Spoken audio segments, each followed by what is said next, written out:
राजेश हमाल महानायक भएको कुरो पटक्कै चित्त बुझेको छैन। यो कुरा पनि तपाईलाई थाहा छ। तपाईले भने जस्तै सिनेमाको ट्रेन्ड सेन्टरमा बदल्ने हिस्ट्री सिटरको लुट फिल्मबाट अथवा त्यो पछिको नेपाली सिनेमाको एउटा प्याराडाइम शिफ्ट गर्ने व्यक्तित्व कोही हो भने त्यो दयाहाङ राई हो भनेर स्पष्ट रूपमा निर शाहले पनि स्वीकार गर्नुभएको छ। महानायिका कसैलाई उपाधि दिनुपर्छ भने रेखा थापालाई दिनुपर्छ, किनभने रेखा थापा त्यो नायिका हो जसरी राजेश हमालको टाउको देखेपछि कुनै समय फिल्म चल्थ्यो, त्यसैगरी रेखा थापाको अनुहारले फिल्म चलाउन सकिन्थ्यो। त्यसकारण कमर्सियली सबभन्दा सक्सेसफुल भनेको रेखा। पहिला त्यसरी खिसिटिउरी गर्थे नि त, कहाँ चुच्चो नाक छैन, चिम्सो आँखा छ, यस्तो पनि नायक हुन्छ भन्ने जमाना थियो कुनै समय। अहिले मानक फेरिएको छ, परिभाषा फेरिएको छ, न्यारेटिभ्स बदलिएको छ। अहिलेको ग्रान्ड न्यारेटिभ्स, मेगा न्यारेटिभ के हो भने तपाईँ जुनसुकै अनुहारको वा नस्लको हुनुहोस्, तपाईमा क्षमता चाहियो, क्षमता प्रतिभा हुनु पर्यो, तपाईँ बिक्नु पर्यो, तपाईँका कुराहरू सेल हुनु पर्यो। त्यो क्षमता भनेको दयाहाङमा छ र उनलाई पनि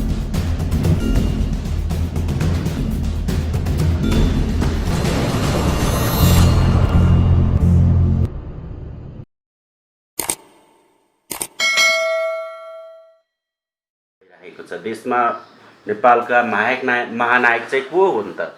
यतिखेर महानायकको खोजी भइरहेको छ, चर्चा भइरहेको छ। हामीले महानायक कसलाई मान्ने त? राजेश हमाललाई मान्ने कि दयाहाङ राईलाई मान्ने त? यसै विषयमा हामी केही बहस गर्न गइरहेका छौँ। आजको बहसमा हुनुहुन्छ पुण्य गौतम, स्वीकार दिनुहोला। हार्दिक स्वागत छ यहाँलाई। एकदमै धन्यवाद। सबै मिडिया कर्मी साथीहरूलाई हृदय खोलेर धन्यवाद दिन चाहन्छु। तपाईँ युट्युबको महानायक, तर यहाँ कलाकार महानायक चाहिँ को हुन् त भन्ने कुरा आयो कि? अब मैले आफ्नो महानायकत्व स्वीकार गरौँ या नगरौँ मलाई आफैलाई दुःख छ, किनभने अब अरूले पनि म हुँ भनेर उफ्रिरहेको बेलामा मलाई यो महानायक आदि इत्यादिको टाइटल चाहिएन। मात्र तपाईँहरूको माया, सद्भाव, विश्वास भए पुण्य गौतमलाई काफी छ। अब जहाँसम्म सिनेमा जगतको मुभीको कुरा हो, यहाँ महानायिकाको बहानामा महानायकको डिबेट जबरजस्ती छेडिएको छ। खास गरी अस्ति एउटा फङ्सन भयो, प्रोग्राम भयो र त्यहाँ चाहिँ भाषणबाजीहरू भए। अहिले भुवन केसीज्यू बडो नयाँ लुक्समा देखा पर्नु भएको छ। बर्थडे सेलिब्रेसनको अवसरमा उहाँ एकदम कपाल पालेर, दाढी जुङ्गा पालेर, होइन जुङ्गा त उहाँको पहिलेदेखिको विश्व प्रसिद्ध छँदैछ उहाँको जुङ्गा। त्यसमा पनि दाढी पालेर खैरे जस्तो देखिएर आउनुभयो। आइसकेपछि एउटा प्रोग्राममा शिव श्रेष्ठज्यू पनि हुनुहुन्थ्यो, भुवन केसी पनि हुनुहुन्थ्यो। उहाँहरू लेजेन्ड हो, अल टाइम बेस्ट एक्टर हो, नो डाउट। र त्यसपछि उहाँहरूलाई वास्तवमा भनियो भने राजेश हमाल महानायक भएको कुरो पटक्कै चित्त बुझेको छैन। यो कुरा पनि तपाईँलाई थाहा छ, किनभने भुवन केसीले 2037 सालमा जुनीबाट आफ्नो फिल्मी करियर सुरु गर्नु, 39 साल 40 साल हुँदै उहाँ अहिलेसम्म पनि सिनेमा जगतमा हाबी नै हुनुहुन्छ। एक प्रकारको व्यक्तित्व उहाँको बनिसकेको छ। अब शिव श्रेष्ठको कुरै नगरौँ, नेपाली सिनेमा जीवन रेखादेखि, जीवन रेखा भन्ने मुभीबाट उहाँ 30 को दशकमै सिनेमा क्षेत्रमा आउनुभयो र तहल्का मचाउनुभयो र पाकिस्तानमा गएर शिवा भन्ने नाममा उहाँले अझ ठुलो एउटा स्टारको स्टारडम पनि भुवन केसी र राजेश हमाल, होइन यतिखेर त करिश्माको समेत नाम आउन थाले महानायकमा। अब दयाहाङको नाम चाहिँ किन आउँदैन त? उहाँले पनि त फिल्ममा धेरै परिवर्तन ल्याएको छ, चेन्जेस ल्याएको छ। एउटा जनजाति मूलवासीको छोरा पनि हो उहाँ, होइन? उहाँको पनि ठुलो फ्यान फलोअरहरू त छ नि। म भन्दैछु, सिलसिलेवार कुरा गर्दैछु। जस्तो इतिहास पल्टाउनुहुन्छ भने सबभन्दा बढी कमर्सियली मुभी दिने भनेको राजेश हमाल। कुनै समय राजेश हमालको पोस्टर देखियो भने, जसरी मेरो टाउको देखिँदा पनि भिडियो चल्छ, त्यसैगरी उहाँले हे गरेको दृश्यले फिल्म हिट हुन्थ्यो। अब हुँदा भोलि महाखलनायकको, महाजोकरको अथवा महाकमेडियनको हो भन्ने पनि सिलसिला चल्ला। अब भुवन केसीले आफूलाई सुपरस्टार भन्न रुचाउनुहुन्छ, शिव श्रेष्ठ पनि सुपरस्टार। तर एउटा कुरा म तपाईँलाई अवश्य भन्छु, महानायकमा हुनुपर्ने क्वालिटी राजेश हमाल त छ, राजेश हमालज्यू महानायक हो, तर अब कमर्सियली अहिले सक्सेसफुल मुभी दिने को त? फेरि नयाँ पुस्तामा आउनुहोस्। अब अनमोल केसीले आफूलाई मेगा स्टार भनिरहेको अवस्था छ। सबभन्दा बढी पारिश्रमिक लिने भुवन केसीको स्वर हो, चक्लेटी फेस, बाल कलाकारबाट सुरु गरेको, कम मुभी खेल्ने, चुजी, नेपालका आमिर खान जस्तो भनेर उहाँलाई भनिन्छ। तर तपाईले भने जस्तै सिनेमाको ट्रेन्ड सेन्टरलाई बदल्ने, हिस्ट्री सिटरको लुट फिल्मबाट अथवा त्यो पछिको नेपाली सिनेमाको एउटा प्याराडाइम शिफ्ट गर्ने व्यक्तित्व कोही हो भने त्यो दयाहाङ राई हो भनेर स्पष्ट रूपमा निर शाहले पनि स्वीकार गर्नुभएको छ। र वास्तवमा भन्ने भने अहिले साँच्चै भन्ने भने दयाहाङ राईको अनुहार भनेको चाहिँ सिनेमा जगतको पैसा छाप्ने मेसिन बनिसकेको छ। उहाँलाई अब एक हिसाबले भन्नुपर्दा उहाँको सिनेमा जुन पनि हिट हुन्छ, अभिनय पनि भरस्टाल छ। त्यसकारणले गर्दाखेरि अब युवा महानायक भनेर यदि तपाईले चयन गर्नु हो भने अथवा कमर्सियली सक्सेसफुल फिल्म दिने व्यक्ति भनेर चयन गर्नु हो भने अब मेगा स्टार मानिदिनुस् ल। युवामा मेगा स्टार यदि तपाईँ अनमोललाई मान्नुहुन्छ भने युवा महानायक दयाहाङ हुन्, यो कुरामा कुनै शङ्का छैन, नो डाउट। त्यसैले गर्दा म भन्छु अब जहाँसम्म महानायिकाको सवालमा जानुहोस् तपाईँ, डिबेट त चर्क्यो, जबरजस्त चर्क्यो। अब जताततै यही कुरा चर्चा छ। दुईजना नायिकाहरू जबरजस्त प्लेटफर्ममा उत्रिनु भएको, सौन्दर्यको खानी मानिएकी, त्यसपछि 43 सालमा सन्तान भन्ने फिल्मबाट करियर सुरु गरेर अहिलेसम्म पछाडि फर्केर नहेरेकी र अझै पनि नायिकाको रूपमा उहाँले हिरोइनको दिदी बनेर काकी बनेर खेल्न अस्वीकार गर्नुहुन्छ। तपाईँलाई थाहा छ एउटा डर्टी पिक्चर भन्ने फिल्ममा चाहिँ त्यहाँ नसरुद्दिन शाहले उनको हिरोइजम त्यहाँ जम्छ।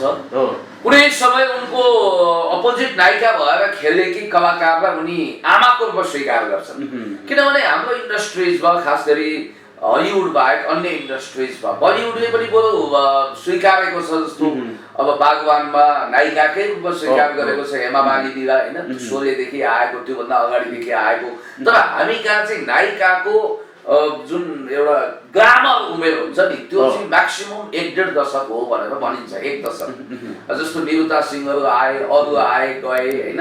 यद्यपि उनीहरूले छुट्टै एउटा स्वर्णिम पाइला स्थापित गरेका छन्, तर करिश्मा मानन्दर त्यो जादुई छविको नायिका हो जसको जादु अहिले पनि चल्छ भनिन्छ। अब गौरी मल्लको कुरा गर्ने भने अभिनयको क्षेत्रमा आउटस्ट्यान्डिङ, अत्यन्तै राम्रो अभिनय भएको। सम्भवतः उहाँले पनि सन्तान भन्ने फिल्मबाटै डेब्यू गर्नुभयो 43 सालमा। मलाई जहाँसम्म लाग्छ यो डिबेट गरिरहनु पर्ने जरुरी छैन।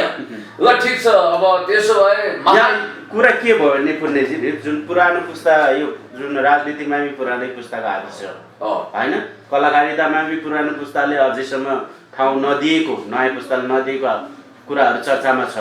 अब नयाँ पुस्ता आउनु पर्यो क्या, नयाँ पुस्ताले ठाउँ दिनु मिल्दैन? एकदम मिल्छ, एकदम ठिक भन्नु।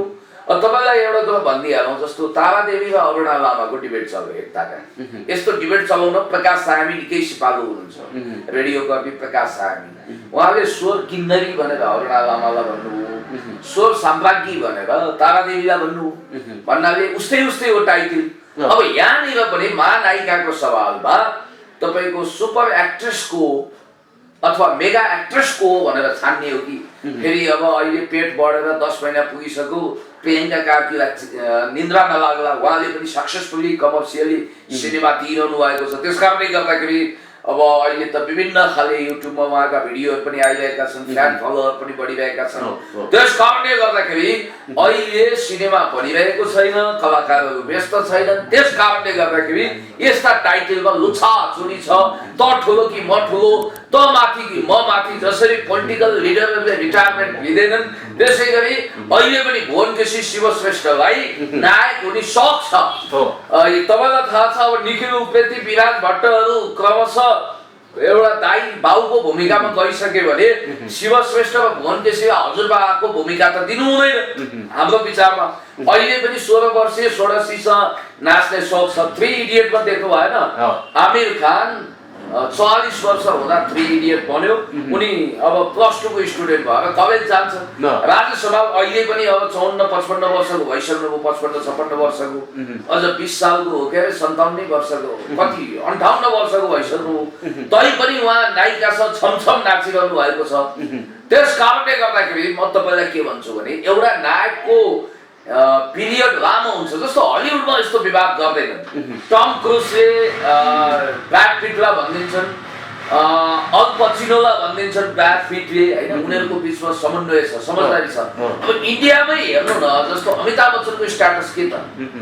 अमिताभ बच्चनलाई सदीका महानायक भन्छ, सेन्चुरी मेगा स्टार, 100 वर्षको सबभन्दा ठुलो स्टार। तर त्यहाँ कतिपय फिल्म जगतका विख्यात पण्डितहरू यो कुरा मान्न तयार छैनन्। उनीहरू दिलीप कुमारलाई त्यो उपाधि दिन चाहन्छन्। अस्ति भर्खर बित्नुभयो। अनि अब किङ, बलिउड किङ भनेर शाहरुख खान आएका छन्। अब सलमान खानलाई के उपाधि दिने? सुपरस्टार। अनि उता आमिर खानको छुट्टै स्पेस छ भन्ने बित्तिकै अक्षय कुमारलाई के दिने? अब उनी फिल्म इन्कुबेटरले चल्ला उत्पादन गरे जस्तै भटाभटी फिल्म उत्पादन गरिरहेका छन्। त्यसकारण यो उपाधि टाइटलको भागदौडमा गयो भने मान्छेको अभिनय क्षमता कमजोर हुन्छ।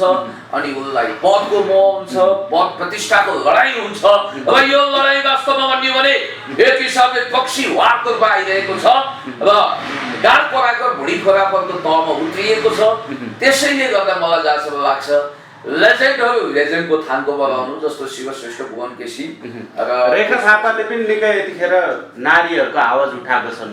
उसले आफै निर्देशन गरेर फिल्महरू, राम्रो फिल्महरू उत्पादन गरेका छन्, हैन? राजेश हमालले भन्दा त उहाँले धेरै योगदान दिएको हो नि त फिल्मलाई। उहाँलाई महानायक बनाऊ न। नायक त अब हुँदैन, नायिका हो, होइन? जस्तो उहाँकै पूर्व पत्नी छविजीले हो क्या अरे अस्ति महानायिका कसैलाई उपाधि दिनुपर्छ भने रेखा थापालाई दिनुपर्छ, किनभने रेखा थापा त्यो नायिका हो जसरी राजेश हमालको टाउको देखेपछि कुनै समय फिल्म चल्थ्यो, त्यसै गरी रेखा थापाको अनुहारले फिल्म चलाउन सकिन्थ्यो। त्यसकारण कमर्सियली सबभन्दा सक्सेसफुल भनेको रेखा थापा हो। त्यो हिसाबले उनलाई नै महानायिकाको टाइटल दिउँ भन्ने। रेखा थापा आफैले कुनै कार्यक्रममा त मै हो महानायक, हैन? उसको फिल्ममा उही नायक हुन्छन् प्राय। उनले त अझ आफूलाई नायक भन्छन्, नायिका पनि भन्दिन। उनको जिकिर त्यो छ, जिद्दी त्यो छ। किनभने म मेल एक्टरहरूसँग पनि प्रतिस्पर्धा गरेर आएको हुँ भन्ने उनको जिकिर हुन्छ। खैर यो टाइटलले गर्दा भ्रमित भयो के। अब अहिले के भइदियो, सिनेमा बन्दैन, सर्ट मुभीको फ्यासन छ, युट्युबमा फिल्म देखाउनु छ, पर्दा हलवाला हलहरू अहिले लगभग बन्द छन्। डिपार्टमेन्टल स्टोरमा तपाईँलाई थाहा छ अब मुभी देखाउनको लागि छुट्टै एउटा च्याम्बर हुन्छ, त्यो पनि अहिले बन्द छ। त्यसकारणले गर्दाखेरि यो क्राइसिस चाहिँ कहाँबाट सुरु हो भने अहिले तपाईँले देखिरहनु भएको छ, कलाकारहरूले एकपछि अर्को फन्डा विवाद निकालिरहेका छन्, एकले अर्कालाई दिस हानिरहेका छन्, विभिन्न काम गरिरहेका छन्। नाम होस् या बदनाम, गुमनाम कहिले पनि हुनु नपरोस् भनेर फिल्म जगतका हस्तीहरू लागिरहेका छन्। म आज पनि सम्झिन्छु भुवन केसीको त्यो मादक मुस्कान, त्यो मायावी जुङ्गा जसको जादु चल्थ्यो, पहिलो म्युजिक भिडियो, पहिलो कार चढ्ने नायक। म सानै थिएँ, स्कुल पढ्थेँ, सायद यो कुरा 40-44 सालको हो। भुवन केसी आफ्नो रातो कारमा जनकपुर जाँदैछन् भनेपछि हामी निजगढवासीहरू उभिएर हेर्न गएका थियौँ। त्यस्तो स्टारडम, त्यस्तो छवि अब सधैँ त रहँदैन, समय सधैँ एकनाश हुँदैन। अहिले अनमोल केसी वा कुनै समय राजेश हमालको स्टारडम कति थियो, यो पनि सधैँ टिक्दैन, यो पनि आवधिक हो। तर पनि लेजेन्ड इज लेजेन्ड क्या। करिश्मा आनन्द, रेखा थापा, अझ उहाँहरूभन्दा अलिकति सिनियर गौरी मल्ल, उहाँहरूको आफ्नै व्यक्तित्व छ, त्यसलाई कदर गर्नुपर्छ। अब मिथिला शर्मालाई के उपाधि दिने? एकदम शालीन हुनुहुन्छ, बौद्धिक हुनुहुन्छ। त्यसैले म भन्न चाहन्छु तपाईँले एउटा कुरा ख्याल गर्नु होला कि कुनै पनि व्यक्तित्व, जस्तो तपाईँले भन्नुभयो नेपालमा आदिवासी जनजाति फेसलाई हिरोको रूपमा एक्सेप्ट गरिदिन्थ्यो पहिले, एकदम तपाईँले याद गर्नुपर्छ। जस्तो अनमोल केसी पनि कसको छोरो भन्दा उहाँ गुरुङको आमा त गुरुङ हो, एकदम सुस्मिता लामा हैन? उहाँको अनुहारमा अलिअलि मङ्गोलियन झल्को पनि छ, क्रस हो, तर अब पितृ सत्तात्मक परिवार हो, बुवासँगै उहाँ बस्नु हो, त्यसकारण भुवन केसीका गुणहरू सरेको भनेर उहाँ केसी भइदिनु भयो। कनिष्ठमा पनि मानन्दर होइन नि त, उहाँ त विवाह गरेर उहाँ केसी हो, खासमा केसी भनेको खत्री हो। त्यसैले म तपाईँलाई के भन्न चाहन्छु भने यो जातीय कलरको कुरा गरेर नभन्नु होला, तर यो देशमा मङ्गोल वर्णको मान्छे पनि अद्भुत विलक्षण हुन सक्छ, राम्रो नायक हुन सक्छ, मङ्गोलियन अनुहार पनि एकदमै आकर्षक हुन सक्छ भन्ने उदाहरण त अहिले स्थापित भइरहेको छ। गायनमा मेलिना राईको सिक्का जमिरहेको छ। अझ यता राजेश पाल भाइहरूको एउटा छुट्टै स्टार्टअप, नारायण गोपालपछि सङ्गीत क्षेत्र धानेकै रामकृष्ण ढकाल, अनि त्यसपछि अब राजेश पाल हो, त्यो पुस्ता हो। त्यसैले म के भन्न चाहन्छु भने दयाहाङ राई, विल्सन विक्रम राईहरूले जुन मान्यता मानक स्थापित गर्नुभएको छ त्यो धेरै अद्वितीय छ, धेरै राम्रो छ र त्यसलाई अगाडि बढाउनु पर्छ। र अहिले तपाईँले देखिरहनु भएको छ अब अलिकति कस्तो भने अफ बिटका सिनेमाहरू, डकुमेन्ट्री टाइपका सिनेमाहरूको मार्केट छ। लार्जर देन लाइफ एउटा नायक आउँछ, तपाईँले साउथको फिल्ममा हेर्नुहुन्छ नि, टक्क आउँछ, पानी परे हुँदैन त्यो गाउँमा, ए के भयो भन्छ उसले, पानी परेन भन्ने बित्तिकै अनि धोती यस्तो कस्छ, अनि के भएन पानी परेन ड्याङ हान्छ, त्यहाँबाट पुरा पम्प सेटबाट पानी निस्के जस्तो हलाला आउँछ।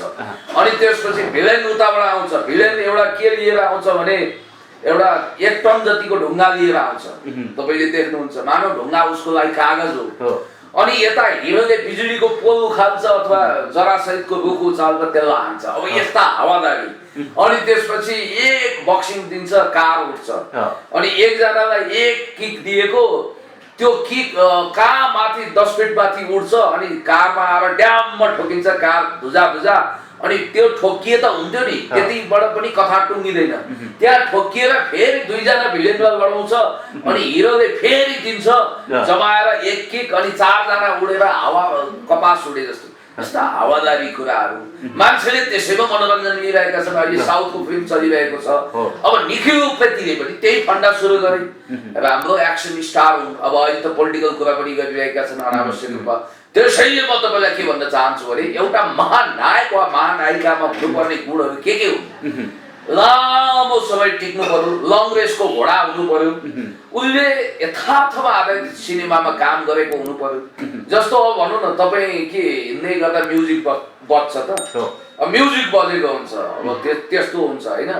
अनि त्यसपछि यसो नायकले सोच्न थाल्छ, उसले सोच्न पाएको छैन, भोर हिउँ पर्न थाल्छ होइन। यस्ता काल्पनिक लार्जर देन लाइफ त्यो क्यानभासमा सिनेमा बनाइन्थ्यो। अहिले समय फेरिएको छ र दयाहाङहरूले एउटा स्कुलिङ सुरु गरेका छन्।